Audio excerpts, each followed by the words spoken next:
Hello and thank you for being with us. I'm Igor Kule and this is Eastern Europe Review, a joint production of BELSAT TV and TVP World. In our program, we discuss events in Eastern Europe with a primary focus on Belarus, Ukraine and Russia. In this episode, we will take a look at the following topics.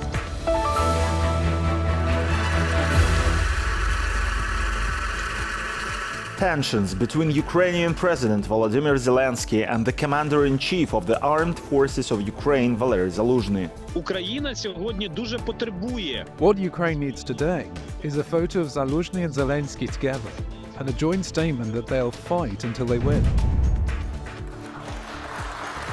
When the representatives of Belarusian democratic forces gathered in Kyiv for the conference, the Lukashenko regime raided their homes in Belarus.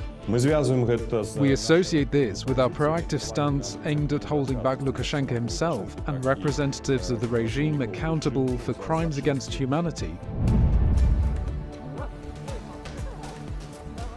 An entire city in Russia is at risk of going underground. It's sad. My son was more depressed, so he signed a contract and went to war with Ukraine.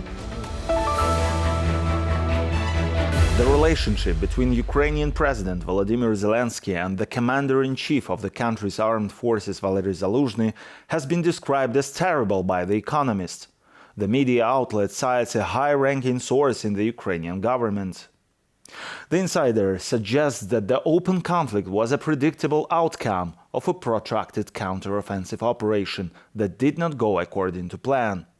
However, it raises the question: could the so-called conflict be a part of Russia's special hybrid operation? The Economist reports that Ukrainian President Volodymyr Zelensky and the Commander-in-Chief of the Armed Forces Valery Zaluzhny are in open conflict. Zelensky's trust rating among Ukrainian society has decreased to 32%, while Zaluzhny maintains a high rating at 70%. Despite this, there are indications that Russia may be involved in the situation. I think this is a special information operation by Russia. The reason is simple. Zaluzhny is now fighting in the most significant battle of his life, and we can see a significant level of trust in him. Perhaps someone in the president's office dislikes the fact that he enjoys such a high level of public trust. Despite this trust, I don't see Zaluzhny as a presidential candidate, especially if the elections are held during a time of war. He'll be smeared if he says he's changing the war in order to run for office.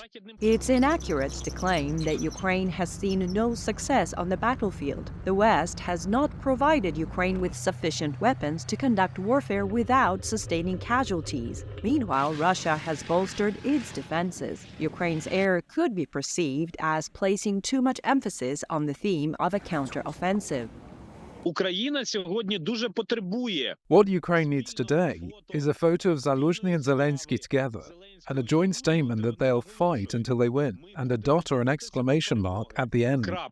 The conflict is being actively fueled by Mariana Bezuglaya, the deputy head of the Parliamentary Committee on Defense and a member of Zelensky's faction Servant of the People. In her social media posts, she strongly asserts that Zaluzhny has failed to present the war action plan for the upcoming year. Simultaneously, she published a mobilization plan for the next year received from the General Staff, 20,000 people per month. In doing so, she declassified secret information. I believe that Mariana Bezuglaya is not independent. I'd like her party, the Ukrainian Special Services and Ukrainian courts to evaluate her actions. She asserted her own strength as a representative of the relevant committee, but I don't know any people in Ukraine within the expert community who believe that Bezuglaya acts independently. Meanwhile, Russia has been storming the front line in almost every direction, from Zaporizhia to Kharkiv region for 2 months. On November the 29th, occupation troops reported taking control of the village Khromovo near Bakhmut, although the Ukrainian General Staff has not confirmed this information. In addition to the dense attacks on the front line, the Russians have targeted Ukrainian cities. On November the 25th, there was the largest drone attack of the entire war on Kyiv, with 74 drones launched to attack the Ukrainian capital in a single day. The Russians have been conducting attacks with dozens of drones for the last few days, and they're all aimed at Kyiv. This is being done to break through the defenses. Earlier, 10 to 15 drones tried to conduct air defense reconnaissance in difficult areas, such as forests and swamps. Their goal was to identify radars and mobile groups and plot them on maps. This was obvious. Most likely, they've been preparing missile strikes, as they've managed to collect up to 800 to 900 missiles, half of which are probably cruise missiles. Energy is the weak spot of Ukraine, and that's why the US will allocate $500 million to maintain it. This winter is expected to be challenging for both Russians and Ukrainians, especially for those in the trenches. Ukraine's leadership should prioritize internal consolidation to secure victory in this war. Political issues can be addressed only after this crucial step. Representatives of Belarusian Democratic Forces gathered in Kyiv to participate in the Path to Freedom conference. Belarusian volunteers in Ukraine are trying to unite various forces to develop a strategy for the liberation of Belarus. This strategy must incorporate a force component with Ukraine as the main partner. While some are engaged in discussions on liberating Belarus from Lukashenko's security forces are organizing mass raids on the families and properties of Belarusian politicians in exile. The largest Belarusian volunteer formation in Ukraine, the Kalinouski Regiment, is trying to unite Belarusian Democratic Forces to formulate a strategy for the liberation of Belarus. To achieve this, it has invited representatives from the main democratic structures to the Path to Freedom conference in Kyiv.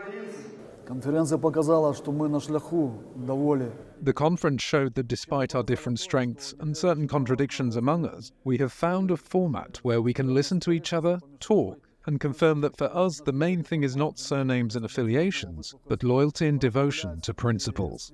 Belarusian opposition structures, some of which haven't cooperated until today, were invited to the conference. Apart from the Belarusian Volunteer Corps, there was a team representing President Sviatlana Tsikhanouskaya, as well as structures associated with the politician Pavel Latushka and the so-called opposition, the movement Free Belarus. Sviatlana Tsikhanouskaya participated in the conference remotely through a video call.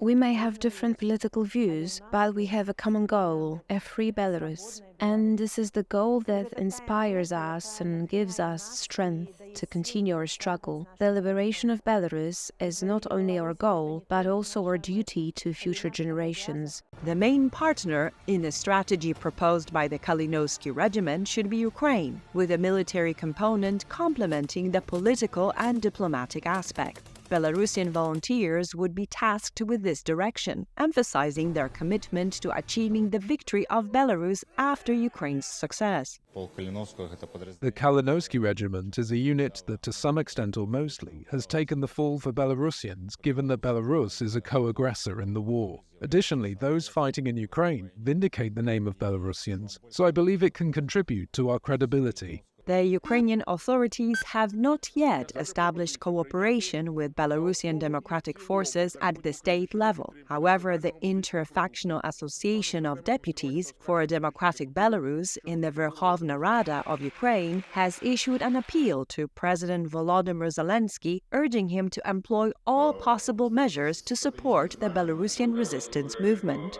It's a matter of geopolitics, because we'd like our neighbour to the north, with over 1,000 kilometers of border, to be a friendly and democratic country. This is a necessity, because democratic states don't fight against one another.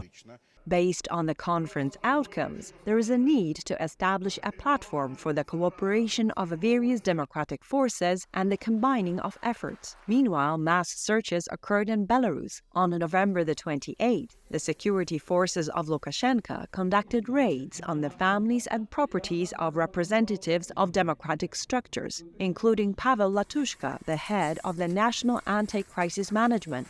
We associate this with our proactive stance aimed at holding back Lukashenko himself and representatives of the regime accountable for crimes against humanity committed against the Belarusian people. The pro-government Telegram channels extensively covered the security forces' raid. Allegedly, the stated reason was that one member of the Opposition Coordination Council had returned to Belarus and disclosed information about over 100 individuals. However, details about the members of the council are available to the public. Until recently, only the top of the extremist anthill was known to the public, but there were other individuals actively involved in the criminal organization. The searches conducted were based on several criminal charges, including treason, conspiracy, or other actions aimed at seizing state power and the creation of an extremist formation. An entire neighborhood of the town of Berezniki in the Perm region of Russia is going underground due to active potash development. The excavations extend beneath residential houses, causing them to collapse. Despite resembling ghost towns, people persist in living there. The residents were once relocated, but officials have now ceased considering the houses as emergencies. Unofficially, they claim there is no money in the region, with all funds allocated to the war with Ukraine. I believe we're in the danger zone, and if something happens, it'll be a disaster. It's about 600 meters from the house where Victoria Latartseva lives to the huge sinkhole in the ground behind this fence. The enormous sinkhole in the center of the town Berezniki in the Perm region, in the east of the European part of Russia, was formed back in 2010. The hole in the ground was fenced off and guards were posted. However, at any moment, the underground excavations could continue to collapse and all these buildings would be swallowed up by the abyss. Most of the neighborhood's residents have been relocated, but people continue to live in several high-rise buildings surrounded by abandoned buildings. Dismantled houses should be destroyed. When they burn, all the soot goes into the apartments. Unfortunately, the houses are set on fire a lot. Mice and cockroaches have started coming to us from there with the onset of cold weather. Homeless people seek shelter in the resettled houses where looters are active. Residents are unable to receive a precise answer to their question why officials deemed life here hazardous while neighboring houses weren't classified as emergencies. Unofficially, authorities state that after the war against Ukraine began, there is no longer sufficient funding in the regional budget for resettlement and demolition. We have cracks on the walls starting from the 4th floor. There are no cracks on the 3rd floor yet, but they are already there. Meanwhile, the soil underneath the neighborhood continues to subside. All of this is due to a potassium mine, which was established back in the middle of the last century. The city is situated on a rich potassium deposit, with mines located directly beneath the houses. According to established technology, the gaps should be filled with waste rock, but in practice, no one implemented this procedure. The initial catastrophe, where ground beneath the buildings began to subside, transpired in the late 90s of the last century. Presently, there are officially 6 sinkholes within the city's territory. I'd like, of course, to make it all better. It's sad. My son was more depressed, so he signed a contract and went to war with Ukraine. He said, I can no longer wake up and look at all this, and he went to war.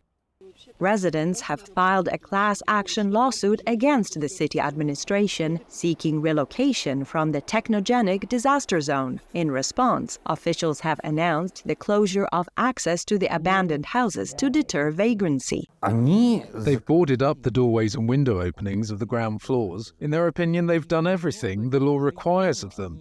In their opinion, everything is normal. Local authorities had discussions with Moscow officials about receiving assistance to eliminate the threat, but that was before the invasion of Ukraine. Moscow had expressed willingness to allocate funds in exchange for a substantial stake in Uralkali, a company mining in the hazardous area. However, the owners of the company declined the offer. Subsequently, the capital's officials proposed that the region address the issue independently. Unfortunately, there is insufficient funding in the local budget to facilitate the relocation of residents. And that's all for today. Eastern Europe Review will be back next Sunday. I'm Igor Kuley. Please stay with us here on TVP World and stand with Ukraine.